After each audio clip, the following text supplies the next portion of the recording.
So இப்போது Telnet கான்ஃபிகரேஷனை சுவிட்சில் எப்படி பண்ணுறது, எப்படி ரிமோட் லாகின் சுவிட்சில் நம்ம க்ரியேட் பண்ணுறது அதுதான் பார்க்க போகிறோம். ஸோ இதுக்கு நமக்கு தேவைப்படுறது ஒரு சுவிட்சு, ஒரு பிசி, அவ்வளோதான்.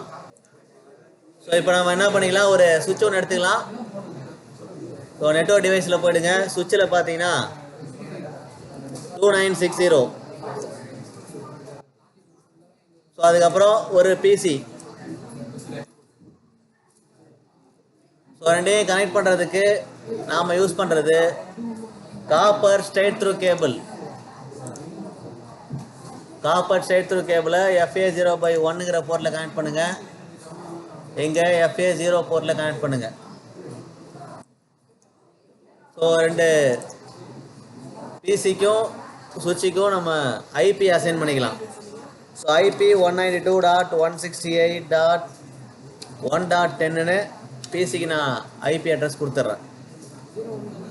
அதே மாதிரி சுவிட்சுக்கான ஐபி அட்ரஸ் 192.168.1.2ன்னு கொடுக்குறேன்.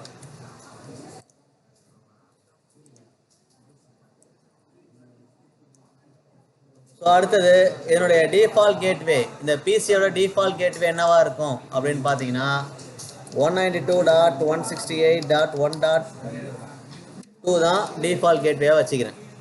இங்கே சுவிட்ச் தான் இங்கே இந்த பிசியோட டிஃபால்ட் கேட்வே. ரவுட்டர் இல்லாதனால ரவுட்டரோட ஐபி நாங்கள் கொடுக்கல. ஓகேவா? ஸோ இப்போ நம்ம ஃபஸ்ட்டு பிசிக்கு ஐபி அட்ரஸை அசைன் பண்ணிக்கலாம். கடைசியாக நம்ம மறந்துடுறோங்கிறதுனால நான் ஃபஸ்ட்டு இங்கே அசைன் பண்ணிக்கிறேன். ஓகேவா?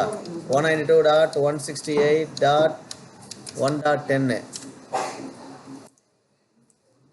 Default gateway 192.168.1.2. ஓகேவா? ஸோ இப்போது ஐபியை அசைன் பண்ணியாச்சு. டிஃபால்ட் கேட்வே சரியாக கொடுத்துருங்க. இப்போ நான் மறுதியாக 1.1 கொடுத்துடாத, 1.2 தான் கொடுக்கணும் இங்கே. ஓகேவா? அப்போ தான் இது கனெக்ட் ஆகும். ஸோ பிசிக்கு கொடுத்தாச்சு. நான் டிஃபால்ட் கேட்வேன்னு டைப் பண்ணிக்கிறேன். அதை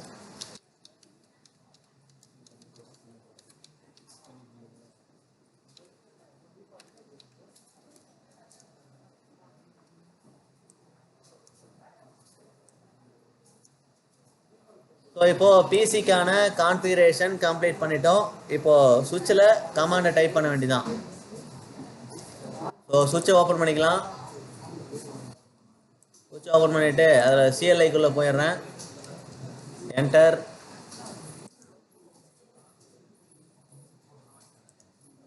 எனேபிள். ஃபஸ்ட்டு சுவிட்சை எனேபிள் பண்ணிவிட்டு குளோபல் கான்ஃபிகரேஷன் மோடுக்குள்ளே வந்துடலாம். அதுக்கு அடுத்தது சுவிட்சுக்கு ஹோஸ்ட் நேம் கொடுத்துடலாம். Host name SK. ஓகேவா? ஸோ இப்போ நம்ம சுவிட்சை யூஸ் பண்ணுறோம் அப்படின்னாலே சுவிட்சில் கான்ஃபிகர் பண்ணுறோம்னா VLAN இல்லாமல் கான்ஃபிகர் பண்ணக்கூடாது. அதனால் into VLAN 1. So into VLAN 1 இதுக்குன்னா நம்ம கான்ஃபிகர் பண்ணுறோம் அப்படின்னா VLAN-ஐ இன்டர்ஃபியர் பண்ணாமல் எந்த கான்ஃபிகரேஷனும் பண்ணக்கூடாது. ஸோ VLAN 1 நான் இன்ட்ரடியூஸ் பண்ணிட்டேன். அடுத்தது இதுக்கான ஐபி அட்ரஸ் 192.168.1.2. ஸோ இது கிளாஸிங்கிறதுனால 255.255.255.0. ஓகேவா? ஸோ VLAN மூலயமா நம்ம ஐபி அட்ரஸ் அசைன் பண்ணியாச்சு. மறக்காமல் நோ ஷெட்டு கொடுத்துடலாம். ஸோ இதையும் நம்ம லாஸ்ட் டைம் மறந்துட்டோம். அதனால் நோ ஷெட்டு கொடுத்து போர்ட்டை அப்லிங்காக கண்டினியூ பண்ணிக்கலாம். ஸோ அடுத்தது எக்ஸிட் கொடுத்துட்றேன். எக்ஸிட் கொடுத்துட்டு திரும்ப கான்ஃபிக் கமாண்டுக்குள்ளே வந்துடுறேன். இப்போ நம்ம ரவுட்டரில் டைப் பண்ணால் அதே எனேபிள் சீக்ரெட் பாஸ்வேர்ட் அந்த கமாண்ட் டைப் பண்ண வேண்டியதான். So enable secret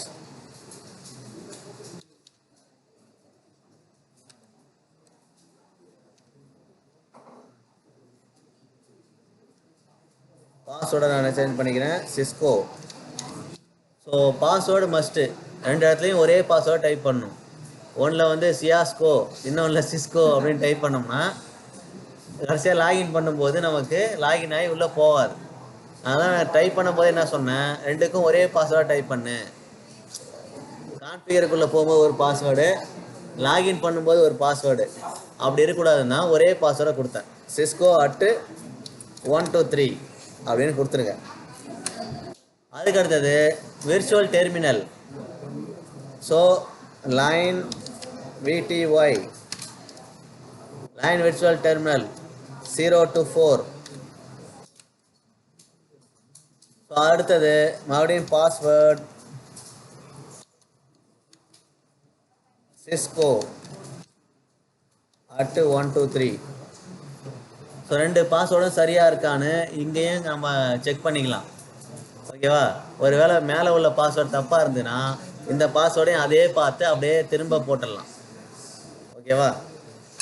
so enter கொடுத்தாச்சு. கொடுத்துட்டு அடுத்து லாகின் பண்ணும்போது என்ன பண்ணணும், ஸோ எது மூலயமா லாகின் பண்ண போகிறோம் அப்படிங்கிறத கொடுக்குறோம். இங்கே transport input Telnet. So Telnet மூலயமா நம்ம லாகின் பண்ண போகிறோம். அதனால் டிரான்ஸ்போர்ட் இன்புட் டெல்நெட்னு கொடுத்துட்டோம். அடுத்தது எக்ஸிக்யூட் ஆகும்போது டைம் அவுட் பீரியட். ஸோ 10 செகண்ட்னா நார்மலாக கொடுக்கறது. அதுக்கு மேலே கொடுத்தீங்கன்னா வேறு யாராவது அக்சஸ் பண்ணுறக்கூடாது, அதுக்குள்ளே பாஸ்வேர்டு டைப் பண்ணணும்னா கொடுக்கறது. அதை மாற்றக்கூடாது எப்போவுமே. எக்ஸிக்யூட் டைம் அவுட்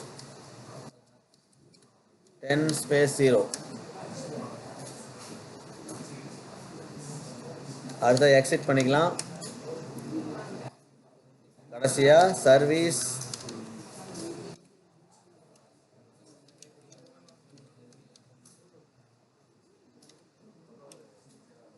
ஸோ சில பேர் வந்து இதையும் நான் கடைசியாக வரும்போது சொன்னேன், எனக்கு பாஸ்வேர்டே டைப் ஆகலை அப்படின்னு சொல்லிட்டு ஒருத்தர் சொன்னான். பாஸ்வேர்ட் டைப் ஆகவே தெரியல அப்படின்னு. இந்த கடைசியாக இருக்கான் இல்லையா, அவன் தான் சொன்னான்.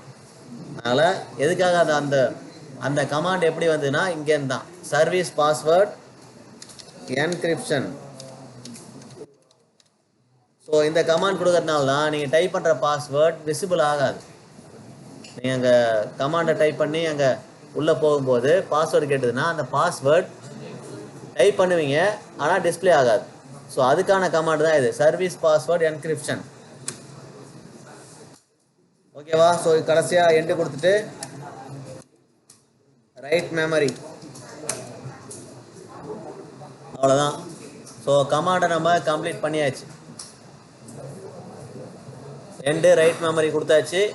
ஸோ இப்போ அடுத்தது என்ன பண்ணணும் அப்படின்னா பிசியில் போயிட்டு லாகின் பண்ணி செக் பண்ண வேண்டியதான்.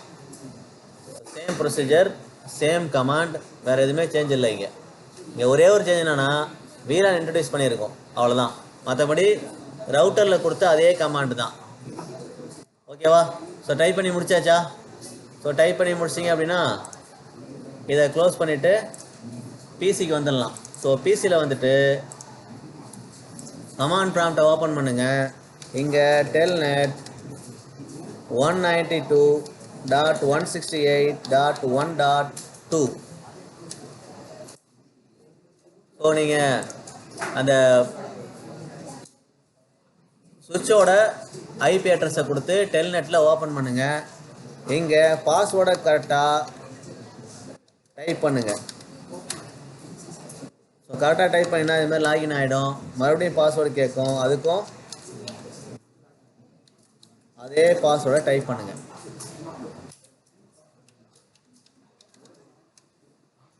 அவ்வளோதான். இப்போ நம்ம லாகின் பண்ணி உள்ளே வந்தாச்சு. இப்போ நம்ம போஸ்ட் நேமை மாற்றி பார்ப்போம்.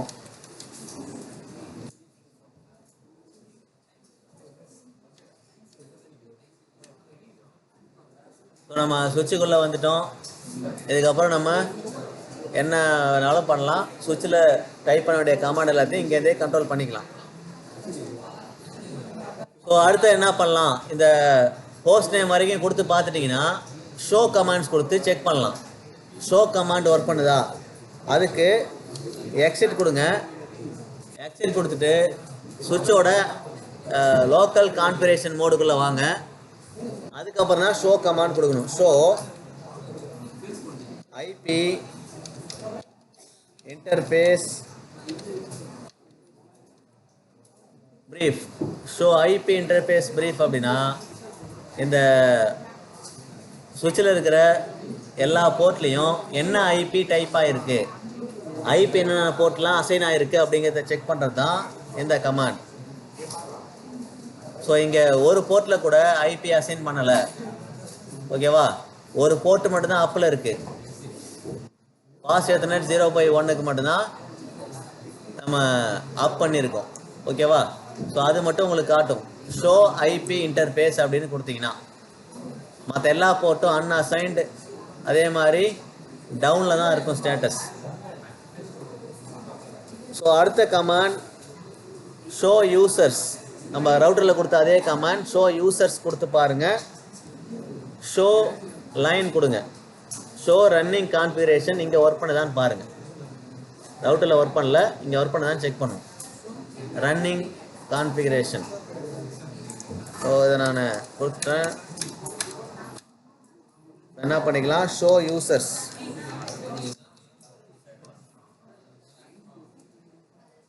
ஷோ யூசர்ஸ் கொடுங்க. அதுக்கு அடுத்தது ஷோ லைன் கொடுங்க. இதில் எடுத்துக்கல, லைன் வந்து ரவுட்டரில் ஒர்க் பண்ணிச்சு, ஒர்க் பண்ணல. Show running config. So running config இங்கே ஒர்க் பண்ணுது, லைன் வந்து அங்கே ஒர்க் பண்ணுது. இதை செக் பண்ணுங்கள். Show running config. So running config கொடுத்தீங்கன்னா இந்த சுவிட்சுக்குள்ளே என்னெல்லாம் கான்ஃபிகரேஷன் ரன் ஆகுதுங்கிறத நீங்கள் டீட்டெயிலாக பார்க்கலாம். ஸோ எரர் ஏதாவது வந்ததுன்னா அதை கண்டுபிடிக்கிறதுக்கு இந்த கமாண்ட் கொடுப்பாங்க. ஷோ ரன்னிங் கான்ஃபிக் கொடுத்தீங்கன்னா எரரை கண்டுபிடிச்சிடலாம். ஓகேவா,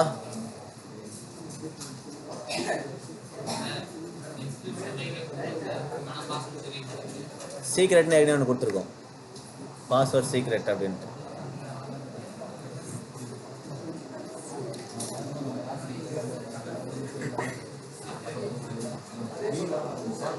பாஸ்வேர்ட் சீக்ரெட்னு சொல்லிட்டு ஒரு கமாண்ட் கொடுத்துருப்போம், அதனாலேயும் அப்படி காட்டும். ஸோ இதை அடுத்து என்ன பண்ணுங்கள், இங்கே என்ட்ரு கொடுத்தீங்கன்னா எல்லா கான்ஃபிகரேஷனுமே வரும். மோரில் என்ட்ரு கொடுத்துட்டே இருங்க. எல்லா போர்ட்டும் வந்து முடியும். எல்லா போர்ட்டும் முடிஞ்சதுக்கப்புறம் உங்களுக்கு இந்த கமாண்டு கம்ப்ளீட் ஆகும். ஓகேவா,